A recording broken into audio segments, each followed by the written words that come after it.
All right, so the next part in the performance management process is providing feedback on an ongoing basis to our people. Okay, there's no point we're just going to wait for once a year or once every 6 months or once every 3 months. That's really not going to cut it. So what we need to think about is, well, how are we going to be giving feedback? When are we going to give feedback? And what are some of the processes involved? One of the things we start to think about is starting to give informal feedback. Okay, so what we're talking about with informal feedback is we're trying to think about, let's not wait a year to let people know there's a problem.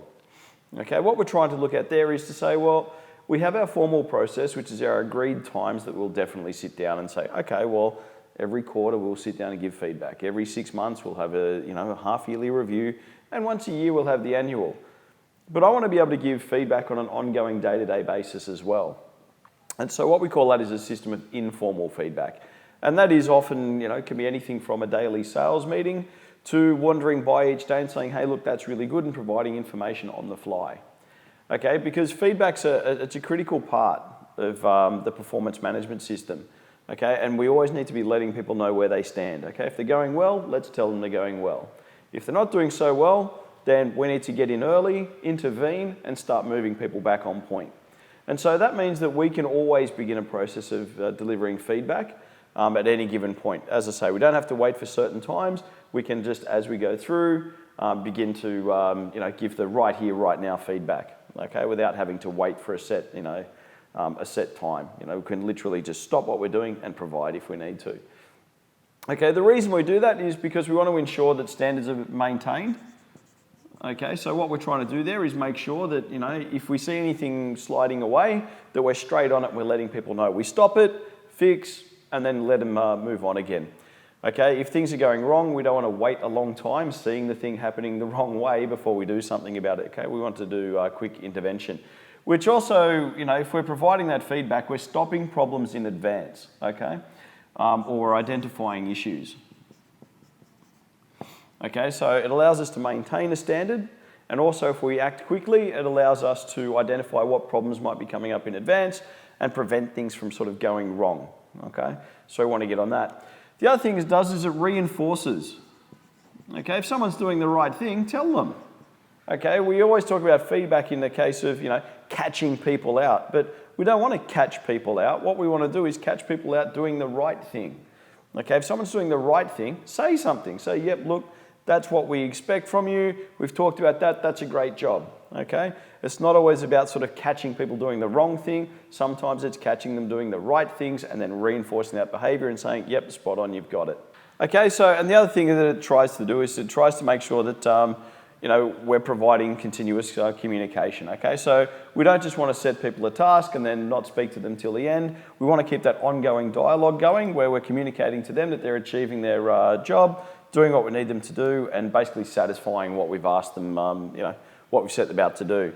The other point is to remember that, when we're looking at communication, it's a two-way process, okay? Because really what we want from the feedback is that, yeah, we can give them feedback, tell them what's happening, and whether they're meeting the objective, but they're also able to provide us any conversation about whether we're being clear, whether we're being unclear, and also any barriers to them being able to do their job as well. Okay, so they can let us know, hey, I'm having a problem with this, and we can do something about it. Remember, our job is there to lead and manage these people, so we need to provide them guidance. Okay, so this gives them an opportunity to say, hey, I'm a bit lost, or I need the following things fixed, or escalate things through you.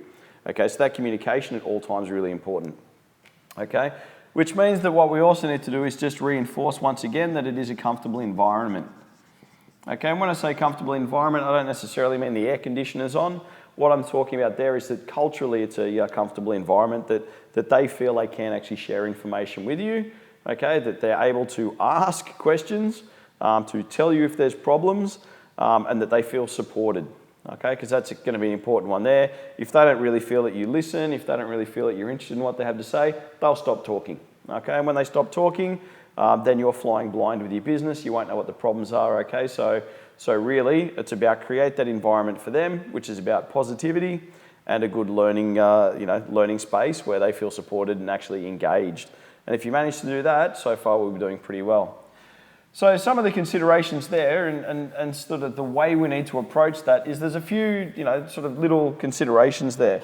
The first one is that if we are going to engage with people and provide feedback, the first thing we need to think about is how can we do that in a tactful way? Okay, if someone's doing the wrong thing, no one wants to be smacked on the hand and told you're doing the wrong thing.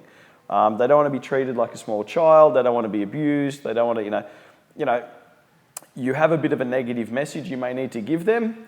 So let's think about a way of giving them the message so as not to cause hurt or to create sort of negative feelings in them. Okay, they might feel bad enough as it is. Don't add to that problem. Same if they're doing really well. Think about a good way to talk to them and address the fact they're doing well. Okay, make sure that your communications are professional. Okay, so they have to be targeted to the appropriate person and based on the relationship you have. Okay, if you're a supervisor providing information down, they're expecting you to approach them in a professional manner and tell them what's going on, particularly when people get bad news. Okay, as I say, bad enough they got bad news.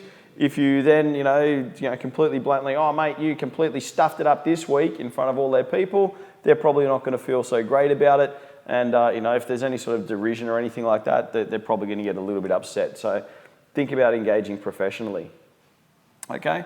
You're also there to, let them know that it's, for whose benefit are you giving this information? Okay, so who benefits from your information about their performance? Well, they do. Okay, you're there to help support them and give them the guidance they need to do their job. Okay, and that means that sometimes you've got to correct and say, okay, I need this or I need that out of you. Okay, but that's for their guidance and their benefit to help them achieve their role. So what you need to think about is, well, how can I make sure they're aware of the benefits? If we can achieve these goals, then there's this offer to treat. If you can do this, then I've got extra training. If you've got that, they can understand the point to switching on. Once again, try and sell on the benefits, not on punishment. It's not, if you don't do this, I'm going to sack you. It's more a case of, if you do this, this is the benefit. Sometimes you have to have a tough conversation. Save it for when we have to have that tough conversation. Okay, running around with a punishment stick is a bad idea. All right, just get people offside. Okay, and once again, we're thinking about positivity. Okay, I can't reinforce that enough. Forgetting letters, that's a bad thing. I failed, I have to go back to school. Okay, so think about your positivity. Okay, it's supposed to be a positive thing. Even when you're giving bad news, okay, you don't have to say, oh, that was really good if they haven't done their job. But what you can say is, okay, well, let's talk about how we fix that.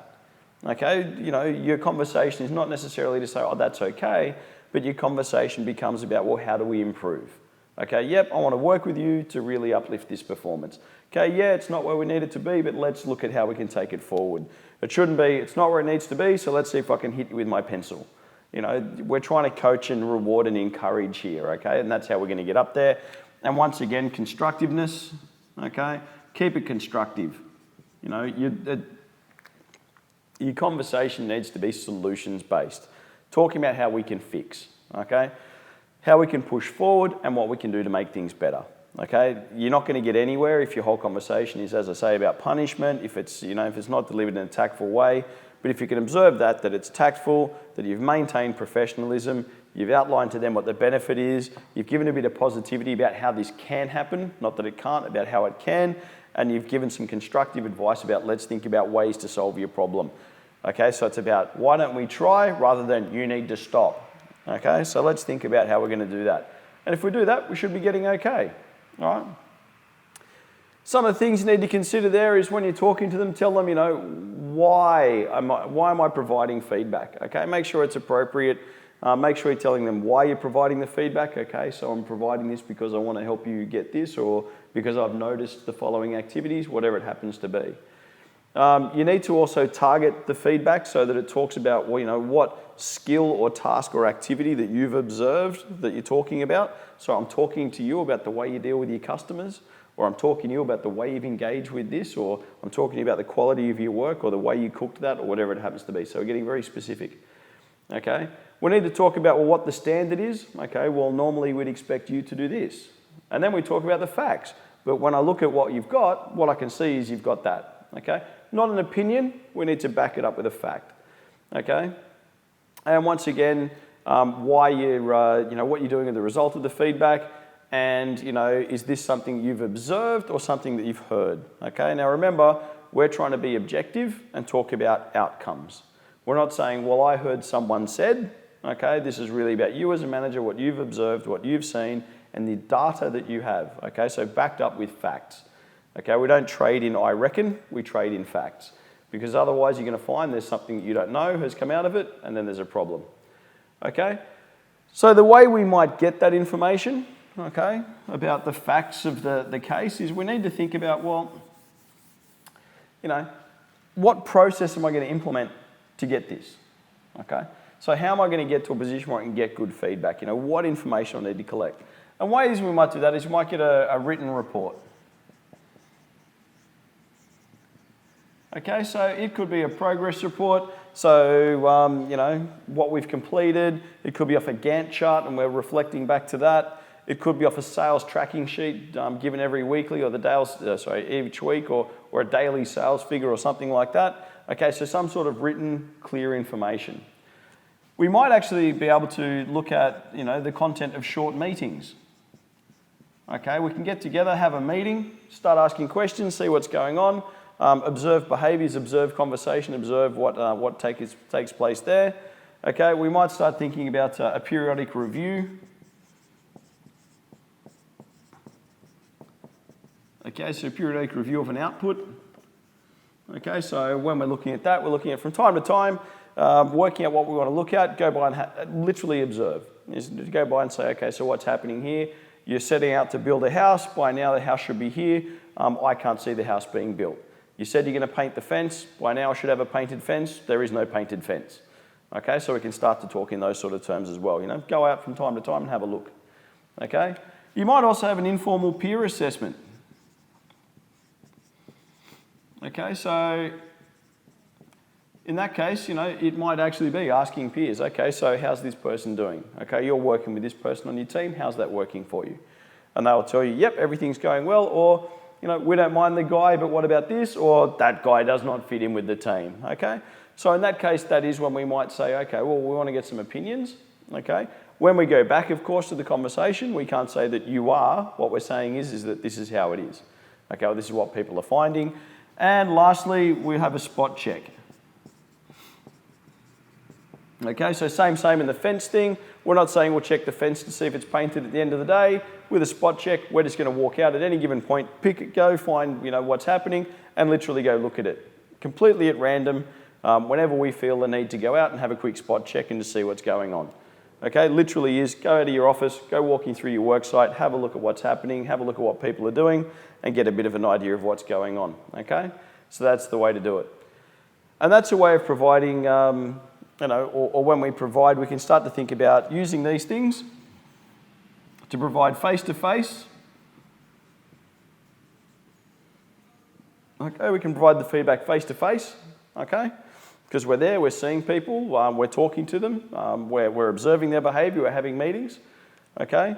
We can do it in a non-confrontational manner. Okay, we're not trying to argue a point and say anyone's bad or make judgments or anything like that. Okay, and we can say, okay, I've come to look at you and here I am and that's what we've found and that's what we've got. I'm here talking to you as a person. I'm not trying to confront. I'm just trying to, get in there and find out what's going on. And then lastly, and the most important part is it's in time. Okay, so I can observe the behaviour, observe the activity, and then provide information right here and right now. The problem that we have is that otherwise you're providing information maybe after the fact. I'd prefer to be told I'm doing something wrong now than be told 3 weeks later that I'm doing something wrong. Because if I get told now, I can correct it immediately. If I get told after the fact, really hard for me to go back and do anything about it, and I might have continued on doing it. Okay, so I want to put a stop to that. Remember, clear, non-judgmental, specific information, timely information. Make sure it's based on fact, not just on rumour. Make sure it's fair. Make sure we can prove what we say, and make sure that the other person that we're giving the feedback to clearly understands what we're telling them. Okay, that they're able to sort of look at the information and be able to do something with it. If they still don't understand what I've just told them, they're going to continue doing what they were doing, and that's not going to help me. The process has been wasted. Okay, so there are all the different ways we might think about observing and getting that information. and considering how we're going to give that informal feedback.